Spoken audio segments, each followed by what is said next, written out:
গণ অভ্যুত্থান সংশ্লিষ্টদের সাথে বিভাগীয় ও জেলা পর্যায়ে মতবিনিময় সভা শুরু করেছে বৈষম্য বিরোধী ছাত্র আন্দোলন। এরই অংশ হিসেবে প্রথম দিনে মুন্সিগঞ্জ ও চট্টগ্রামে কার্যক্রম শুরু হয়েছে। সার্জিস আলম সহ 14 সদস্যের প্রতিনিধি দল গেছে মুন্সিগঞ্জে। সেখানে ছাত্র প্রতিনিধিদের সাথে প্রথমে সাক্ষাৎ করেছেন তারা, পরে কথা বলেন আন্দোলনে নিহত ও আহতদের পরিবারের সাথে। সবশেষে সাক্ষাৎ করেন জেলা প্রশাসন সহ স্থানীয় বিভিন্ন রাজনৈতিক দলের নেতৃবৃন্দের সাথে। বিকেল ৩টায় সরকারি হরগঙ্গা কলেজ মাঠ প্রাঙ্গণে ছাত্র জনতার সাথে মতবিনিময় সভা করবেন। অন্যদিকে চট্টগ্রাম সফরে গেছেন আন্দোলনের আরেক সমন্বয়ক হাসনাত আব্দুল্লাহ। তিনি চট্টগ্রাম বিশ্ববিদ্যালয় থেকে যাবেন নগরের লালদিঘিতে, সেখানে করবেন মতবিনিময় সভা। দর্শক, এই মুহূর্তে মুন্সিগঞ্জ থেকে যোগ দিচ্ছেন সহকর্মী আরাফাত রায়হান সাকিব।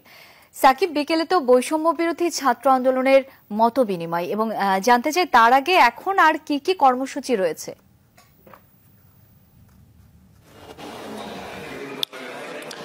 শাওন, দেখুন, সকাল থেকে আমরা যেমনটি জানাচ্ছিলাম, আসলে সকাল 8টায় কিন্তু 14 সদস্যের যে সমন্বয়ক দল তারা কিন্তু মুন্সিগঞ্জে এসে পৌঁছায় এবং এরপর থেকে কিন্তু ধাপে ধাপে বিভিন্ন পর্যায়ে যে মিটিং তারা শেষ করছে। এবং এই মুহূর্তে আসলে মুন্সিগঞ্জের বিভিন্ন রাজনৈতিক দলের নেতা কর্মী এবং জেলা প্রশাসন, পুলিশ প্রশাসনের সাথে কিন্তু তারা মত বিনিময় করছে এবং সেটি কিন্তু কিছুটা অভ্যন্তরীণ যে আলাপ আলোচনা সেটি কিন্তু চলছে এবং বাইরে কিন্তু ছাত্র জনতা তারা কিন্তু অপেক্ষা করছে। এবং এর আগে কিন্তু আমরা দেখেছি নিহতের যে স্বজনরা রয়েছেন এবং আহতরা রয়েছেন, আহতের স্বজনরা রয়েছেন, তাদের সাথে কিন্তু আলোচনায় অংশ নিয়েছিলেন সার্জিস আলম সহ 14 সদস্যের এই সমন্বয়ক দল। এবং সেই সময় কিন্তু আমরা দেখেছিলাম যে যারা নিহতরা হয়েছেন তাদের কিন্তু পরিবার থেকে দাবি তোলা হয়েছিল নিহতদের শহীদি মর্যাদা দেওয়ার জন্য এবং একই সাথে আহতদের সুচিকিৎসার জন্য কিন্তু দাবি তোলা হয়েছিল। এবং এ ব্যাপারে সার্জিস আলম বলেছিলেন যে বৈষম্য বিরোধী আন্দোলনের পক্ষ থেকে নিহত এবং আহত পরিবারের জন্য সর্বোচ্চ এবং